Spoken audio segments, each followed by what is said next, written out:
In a small shop in North Seattle, a tool as simple as a sewing machine is a key to unlocking someone's future. Just imagine you come from war-torn countries, so much unlike Seattle. As an immigrant coming here, the only thing you really know to do is using sewing machine and use your hands. Ming Tung Edelman's business, the Refugee Artisan Initiative, not only creates new opportunities for people in need, it also creates new life for old stuff that would normally be headed for the landfill.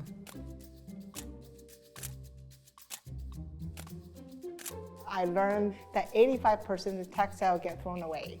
So perhaps we can combine refugee and immigrant women and these textiles to create a circular economy. So that was sort of my dream. And here we are today. Innovative projects like this are part of King County's new RePlus plan, a 21st century response to our waste problem. We are in the overconsumption world right now. The easiest thing to hit that online button to purchase. But for me, it's like, what do I do after I don't want this product? Every year, we send hundreds of thousands of tons to the landfill. We're filling it full of materials, and that has to end. Cedar Hills is 13 miles south of Seattle city limits. This is the major disposal site for the King County transfer stations. All garbage that is at your curbside and comes from your home eventually ends up here at the Cedar Hills Regional Landfill.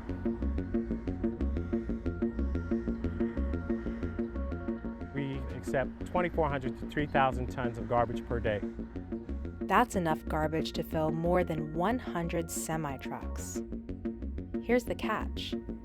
About 70% of the stuff in these trucks isn't technically garbage.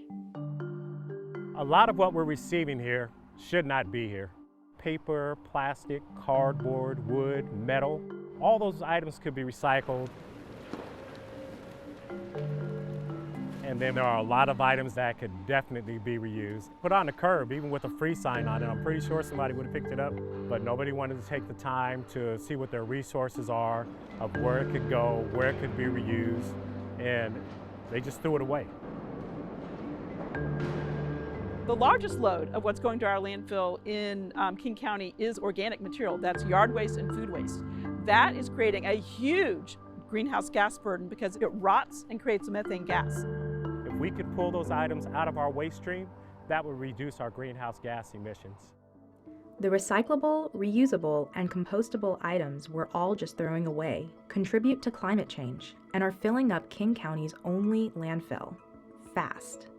At our current pace, the landfill will be full by 2040. So we are on the clock. Time is running out. When our landfill does fill up, it's ultimately going to have to go somewhere. It's going to cost a lot of money for the next generation to have to handle this if we don't start tackling it now. That's where King County's RePlus plan comes in. RePlus is really about trying to create healthy, safe, vibrant, but a waste-free King County. One of the most exciting things is around policy, actually. So policy sounds very dry, but in actual fact, it's people coming together, kind of making a decision to do things differently. In the coming years, King County will be supporting state-level action and working with local cities to reinvent how we manage our waste. We'll coordinate policies around disposal so that every part of King County has the same rules for recycling and composting, so it's less confusing. There are areas of King County where we don't have organics collection yet. And we want all of our residents to be putting their yard scraps and their food waste into the bin, as well as all our businesses that have organic waste, so that we can divert it from the landfill to composting. We'll also work with manufacturers to reduce waste and find new ways to fund our recycling system. It's time to enact some policies where we actually have the manufacturers and the businesses take responsibility for the end of life of that material. So rather than ratepayers paying for recycling services, it'll be the producers of paper and packaging products. And lastly, we'll work with you, our community, to inspire ideas that shape the future of waste disposal. So it's about investing in communities through grants. So instead of it going to landfill, it goes to support a job somewhere. It goes to support a new product. Grants being awarded to frontline communities are particularly exciting because that sort of imagines this future world where we do have this equitable future for all being delivered. There are so many challenges in a circular economy. Not only these materials are not recyclable, a lot of time is require collecting, cleaning. I personally think that having these funding allow us to really think outside the box.